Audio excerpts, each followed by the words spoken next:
예수님은 초막절 마지막 날 생수의 근원이 되시는 당신께로 사람들을 초청하셨습니다. 그리고 사람들은 예수님을 들고 메시아인지 아닌지 갑론을박을 하면서 토론이 이루어지는 것을 어제 본문에서 우리가 보았습니다. 그것과 관련해서 어제는 예수님께 대해서 마음을 여는 사람들에 대해서 말씀을 살펴보았는데, 예수께 마음을 여는 사람은 성령을 받는다고 했고, 또 말씀의 성취를 경험한다고 했습니다. 그리고 예수께 마음을 여는 사람은 말씀의 은혜를 받는다고 했습니다. 그날 저녁이 되자 사람들은 각각 집으로 돌아갔고, 예수님은 감난산으로 올리브산으로 가셨습니다. 예루살렘에 오시면 특별한 거처가 정해지지 않고 늘 하시던 대로 이 올리브산에 가서 기도하시면서 거기서 주무셨던 것입니다. 그리고 이른 아침에 다시 예루살렘에 오셔서 사람들을 그 다음날 가르치셨습니다. 그때 사람들이 한 여인을 끌고 예수께로 나왔습니다. 이 사건은 아주 유명한 사건이죠. 아마 예수님을 믿지 않는 사람들도 역시 이 사건을 다 알고 있을 것입니다. 바로 가늠하다가 현장에서 붙들려 온 여인을 재판하는 이야기입니다. 아마 이 본문과 관련해서 여러분들도 많은 설교를 들으셨을 것입니다. 때로는 예수님께 초점을 맞춘 설교를 듣기도 했고, 또는 이제 여인에게 초점을 맞춘 설교들을 아마 들었을 것입니다. 또는 이제 분기텐 천한 그 군중들에 대한 말씀도 들었을 것입니다. 오늘은 이 사건을 통해서 죄를 보시는 예수님의 시각과 또 죄인을 보시는 예수님의 시각에 대해서 크게 초점을 맞춰서 말씀을 묵상해 보고자 합니다. 그래서 오늘은 죄와 죄인이라는 제목으로 말씀을 살펴보겠습니다. 첫째로, 죄에 대한 예수님의 시각은 죄의 대가는 반드시 치러야 한다는 말씀입니다. 7절 제가 읽어보겠습니다. 그들이 다그쳐 물으니 예수께서 몸을 일으켜 그들에게 말씀하셨다. 너희 가운데서 죄가 없는 사람이 먼저 이 여자에게 돌을 던져라. 예수님은 아침부터 성전에서 가르치실 때에 이 사람들은 가늠하다가 현장에서 잡힌 한 여인을 예수께로 끌고 왔습니다. 예수께 올무를 씌울 수 있는 좋은 기회로 잡은 것입니다. 만약에 하나님의 자비로 그냥 살려주라고 한다면 가늠하는 사람을 돌로 쳐 죽이라는 그 모세의 율법을 어기는 것입니다. 그러나 만약 모세의 율법대로 이 여자를 돌로 쳐 죽이라고 한다면 지금까지 예수께서는 자비와 용서를 가르치신 분으로서 자신의 가르침을 이렇게 반대되는 그런 가르침을 또 하는 것이 되는 것이죠. 그뿐만 아니라 로마법에 의하면 정부가 권위를 준 기간 외에는 자신들이 직접 사형을 집행하는 그런 것은 금지되어 있습니다. 그러므로 예수께서 돌로 쳐 죽이려고 한다면 로마법에도 역시 위배되는 일이 되는 것이죠. 예수님은 이러지도 못하고 저러지도 못하는 그런 아주 곤란한 상황에 처해버리게 됩니다. 이 질문을 들은 예수님은 대답 대신에 땅에 뭔가 쓰셨습니다. 어느 정도 시간이 흐른 후에 그들에게 대답을 하셨습니다. 너희 가운데 죄가 없는 사람이 먼저 이 여자를 돌로 쳐라 하고 말씀을 하셨습니다.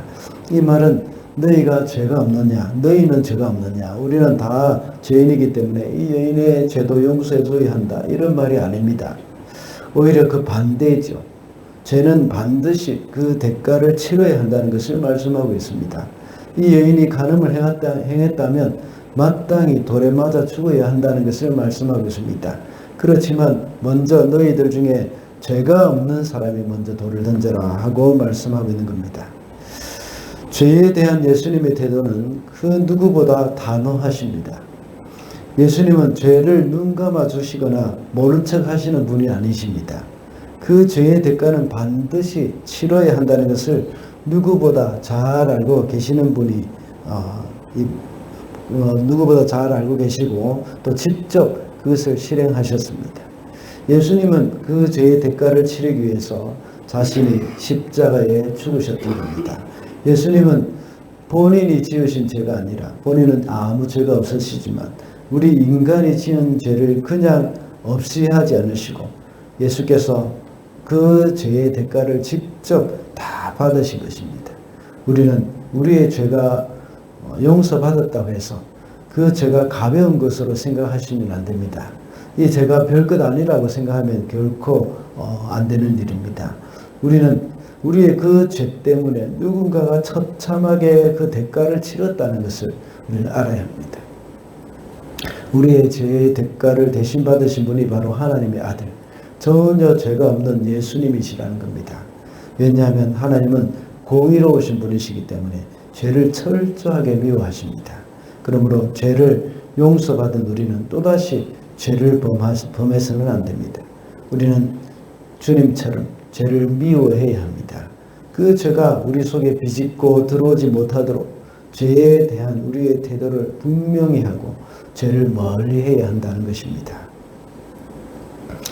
둘째로 죄인에 대한 예수님의 시각은 죄인은 하나님의 자비의 대상이라는 것입니다.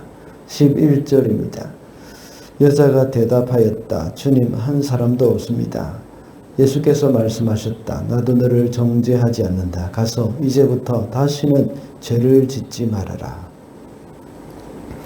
예수께서 무리를 향해서 너희 가운데서 죄가 없는 사람이 먼저 이 여자에게 돌을 던져라 하고 말씀하시자 사람들은 나이가 많은 이로부터 시작해서 하나씩 그 자리를 떠났습니다. 그리고는 예수님과 그 여인만 남았습니다.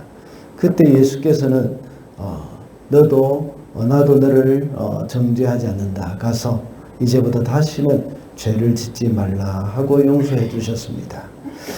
우리 주님은 죄를 철저하게 미워하시고 그 대가를 치르셨습니다.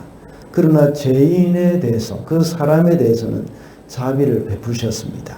그래서 우리의 죄를 대신해서 죽어주신 것입니다. 오늘 본문에서 볼 때에 죄인 중에는 두 가지 종류의 죄인이 있습니다. 하나는 죄를 짓고 들킨 사람들이죠.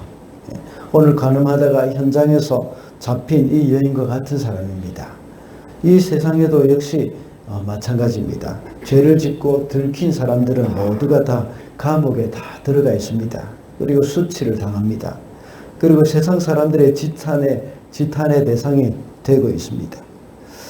오늘 본문에 나오는 이 여인뿐만 아니라 세리나 창녀 같은 사람들이 성경에 나오는 대표적인 죄인이라고 볼 수 있습니다.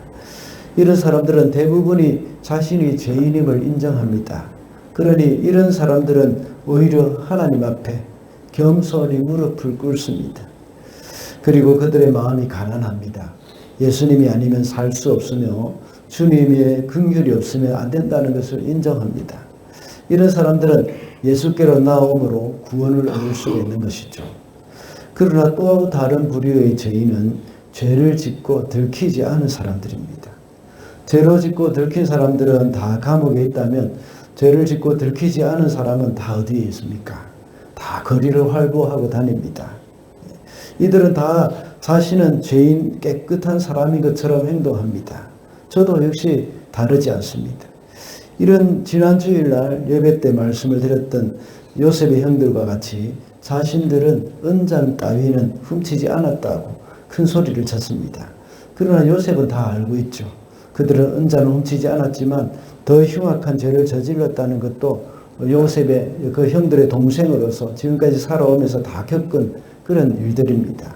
서모와 간음을 하고 또 세겜 사람들을 학살하고 자신을 팔아먹은 그런 죄가 있다는 것을 요셉은 다 알고 있습니다.